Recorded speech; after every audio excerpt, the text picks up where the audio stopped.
I still remember the exact moment my brother looked me straight in the eyes, smirked, and said, "You'll always be my shadow." What hurt even more was that my parents didn't correct him. They nodded, almost like they agreed. Before we continue, tell me in the comments which country you're watching from. Don't forget to like, share, and subscribe because this story gets even crazier from here. My name is Emily. I'm 33 years old now, but for most of my life, I was known as only one thing: Ryan's little sister. Ryan was the golden child, the star athlete, the strata student, the one everyone praised at family gatherings. And me? I was the girl standing quietly in the background while relatives asked about his achievements. No matter what I accomplished, it was never enough. When I graduated college with honors, my parents barely celebrated. A week later, Ryan got promoted at work, and they threw a huge party. That was our family dynamic. His victories were family victories. Mine were ignored. For years, I convinced myself it didn't matter. I told myself I was strong. I told myself I didn't need their approval. But deep down, every comparison left another scar. Then came the family dinner that changed everything. It started like any other Sunday evening. Laughter, small talk, the usual stories about Ryan's success. Then my father asked a question that would expose exactly how little they thought of me, and my brother's response would become the biggest mistake of his life. My father leaned back in his chair and looked around the dinner table. Then he asked a question that seemed harmless at first. "So, where do you both see yourselves 5 years from now?" Ryan answered immediately. He talked about becoming a senior executive, buying a larger house, and expanding his investments. My parents listened with pride shining in their eyes. Then my father turned to me. I opened my mouth to explain the business idea I had been quietly working on for nearly 2 years. But before I could finish a single sentence, Ryan laughed. Not a friendly laugh. The kind of laugh meant to embarrass someone. "Come on," he said. "Emily's always dreaming big. She'll end up helping someone else build success, just like always." The table erupted in chuckles. Even my mother smiled. Then Ryan delivered the line that stayed in my head for months. "She'll always be my shadow." The room went silent for a second. I waited for anyone to defend me. Nobody did. Instead, my father nodded and said, "He's not trying to be mean. That's just how things have always been." At that moment, something inside me broke. Not loudly, not dramatically, just quietly, like a final thread snapping after years of pressure. I smiled, finished my dinner, and acted like everything was fine. But that night, I sat alone in my apartment replaying every insult, every comparison, in every moment I'd been treated like I was less important. Then, I opened my laptop. For the next several hours, I worked on a project nobody in my family knew existed, a project I'd been building in secret.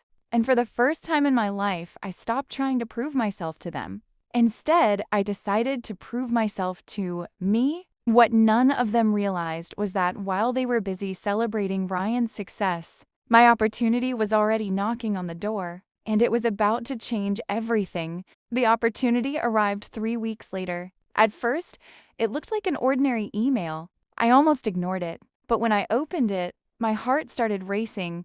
A major investor wanted to schedule a meeting about the software platform I had been developing in secret for nearly 2 years. I read the message 3 times because I couldn't believe it was real. For so long, I'd worked alone after my regular job ended each day. While my family assumed I was wasting time, I was building something I genuinely believed could help small businesses manage their operations more efficiently. Nobody knew, not my parents, not Ryan, nobody. The meeting happened the following Friday. I walked into that conference room terrified, but I was prepared. Every late night, every sacrifice, every disappointment, every moment I had spent being overlooked had led to that room. 3 hours later, the investors offered me a partnership deal that completely changed my future. I sat in my car afterward and cried. Not because of the money, not because of the success, but because for the first time in my life, someone saw my value without comparing me to my brother. Over the next year, the company grew faster than I ever imagined. New clients signed on. Revenue increased. Our team expanded. Meanwhile, Ryan's career wasn't going as smoothly. His company went through restructuring, and many leadership positions were eliminated. For the first time, he wasn't the star everyone admired. Then came the family reunion. The same relatives, who used to ignore my accomplishments, suddenly wanted to know about my business. People gathered around me asking questions. They wanted advice. They wanted to hear my story. And for the first time, Ryan was standing alone. I noticed him watching from across the room. The confidence that had always defined him seemed different, almost fragile. Later that evening, my mother pulled me aside. "Why didn't you tell us your company was doing this well?" she asked. I looked at her and smiled, because every time I tried to tell you about my goals, nobody wanted to listen. She had no response. The silence said everything. But the biggest moment was still coming. Before the night ended, Ryan approached me privately. The expression on his face was one I had never seen before, and what he said next would completely change the relationship we'd had our entire lives. Ryan stopped in front of me and looked down for a moment before speaking.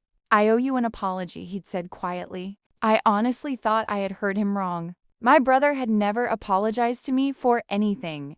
Not once. "I spent years acting like I was better than you," he continued, "and I believed it because everyone around us treated me that way. But the truth is, you've accomplished something incredible on your own." For a second, neither of us spoke.